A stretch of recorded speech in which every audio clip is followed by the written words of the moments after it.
Bu gün hicri təqvimi ilə ayın neçəsidir? Bu gün Zilqədə ayının 29-cu günüdür. Bəli, düzdür. Bu gün İmam Cavad əleyhissalamın şəhadətinin il dönümüdür. Amma bilirsənmi, o hələ uşaq olarkən onunla Abbas xəlifəsi arasında nə baş vermişdi? Xeyr, onun hekayəsini bilmirəm. Mən onu bilirəm. Babam mənə danışıb. Rəvayət edilir ki, xəlifə karvanla Bağdad küçələrinin birindən keçirdi. Orada bir neçə uşaq oynayırdı və İmam Cavad əleyhissalam da onların arasında dayanmışdı.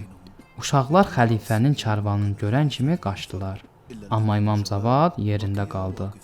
Xəlifə təəccüblə dedi: "Niyə uşaqlarla birlikdə qaçmadın?" İmam cavab verdi: "Yol dar deyil ki, sənə yol verim. Günahım yoxdur ki, səndən qorxum və sənə qarşı yaxşı gümanda olduğum üçün zərər verməyəcəyini düşünürəm." Sən kimsən? Mən Ali ibn Musa Rızanın oğlu Muhammed Cavadam.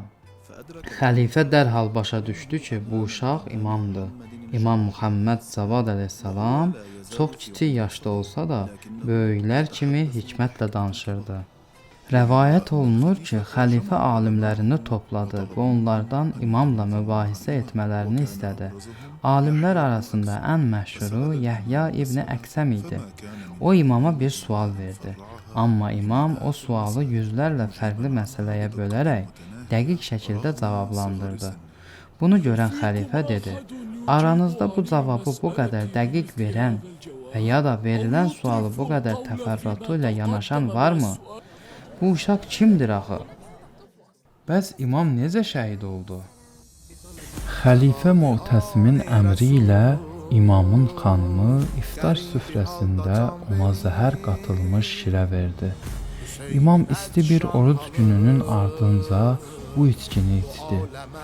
Zəhər bədəninə yayıldı, qapıları bağlandı və imam köməksiz bir halda əzab içində qaldı. Yatağından qalxır, yerə yıxılır, yenidən ayağa qalxırdı. Nəhayət evin damına çıxdı və 3 gün boyu qızmar günəş altında qaldı. Nəticədə pak ruhunu Rəbbinə təslim etdi. Bu istirab babası Hüseyn əleyhissalamın çəkdiyi əzabları xatırladırdı.